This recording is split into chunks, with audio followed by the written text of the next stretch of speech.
টাকায় পাওয়া যাচ্ছে এত কিছু। অবিশ্বাস্য হলেও এটাই সত্যি। কোথায় এই দোকান জানতে হলে পুরো ভিডিওটা দেখতে হবে। এখন বিরিয়ানি দিচ্ছে কাকু, বান্ধবী ললিতাদেরকে নিয়ে পায়রাডাঙ্গা চলে এসেছে। Flashback. Hi guys, welcome back to my channel. আবার একটা নিউ ইন্টারেস্টিং ভিডিওতে তোমাদের সবাইকে স্বাগত জানাই। গাইস, দেখতেই পাচ্ছ আজকে আমি বান্ধবী ললিতাদেরকে নিয়ে পায়রাডাঙ্গা চলে এসেছি। গাইস, আমরা পায়রাডাঙ্গাতে এসেছি, একটা জায়গায় যাব, সেটা হচ্ছে এসবি হোটেল অ্যান্ড রেস্টুরেন্ট। তো ওখানে আমরা আজকে যাচ্ছি। তো এখান থেকে আমাদের এখন টোটো ধরতে হবে। একটা কম্বো স্টার্ট হয়েছে, সেটা আমরা দেখে মানে এফবিতে দেখেছি। তো সেখানে এখন আমরা যাব।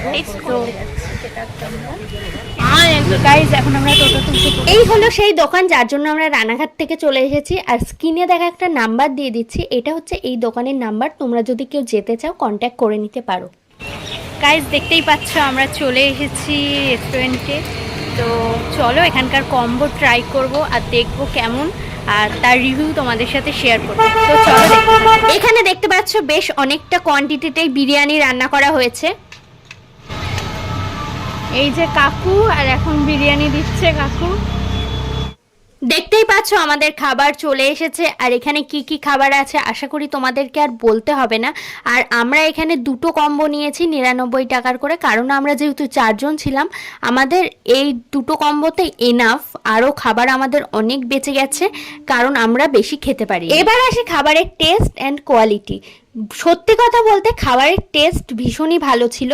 আর হচ্ছে বিরিয়ানিটার টেস্টটা আমার একটু নড়বড়ে লেগেছে। তার কারণ হচ্ছে বিরিয়ানিটা একটু বেশি স্পাইসি ছিল, যেটার জন্য আমরা খেতে পারিনি। ভীষণ গোলমরিচের একটা ঝাঁজ ছিল, যেটার জন্য আমাদের গলাটা ভীষণ জ্বলছিল। যাই হোক, আর সেটা হতেই পারে, সবার তো সব দিন রান্না ভালো নাই হতে পারে, তাই না বলো? কিন্তু এখানকার চাউমিন, ঘুগনি আর পকোড়াটা ভীষণই ভালো ছিল। আর হচ্ছে আমার মোগলাইয়ের টেস্টটা একটু নড়বড়ে লেগেছে। যাই হোক, তাতে কোনো আসে যায় না। কাকু যে এই দামে এত কিছু দিচ্ছে, এটাই অনেক বড় কথা। আর একটা কথা বলি, দোকানের ওপরটা দেখে খাবারের টেস্ট অ্যান্ড কোয়ালিটি কখনোই বিচার করতে যাবে না। তার কারণ আমরা অনেককেই দেখে থাকি যে বাইরেটা অনেক সুন্দর কিন্তু ভেতরটা অনেক খারাপ। কিন্তু এখানে তা নয়, এখানে বাইরেটা একটুখানি হয়তো কোনো আর্থিক সমস্যার জন্য বাইরেটা ঠিকঠাক নয়, বাট ভেতরের মানে খাবারের টেস্ট কোয়ালিটি একদম গুড ছিল। এবার তোমাদেরকে বলি এই দোকানে আসবে কি করে। পায়রাডাঙ্গা স্টেশনে নামবেন, নামার পরে আপের দিকে এসে রেলগেট পার হয়ে বাঁদিকে আসবে। আসার পরে হচ্ছে টোটো থাকবে অনেক, টোটোতে উঠবে, দেখবে 10 টাকা করে নেবে। তারপর তোমরা বলে দেবে দোকানটার নাম এসবি হোটেল অ্যান্ড রেস্টুরেন্ট। তো তোমাকে একদম দোকানের ওপরে মানে দোকানের সামনে নিয়ে গিয়ে দাঁড়াবে। তো যাই হোক, তারপর তোমরা চলে যাবে। আর হচ্ছে ট্রাই করে এসো, ভালো লাগবে অবশ্যই।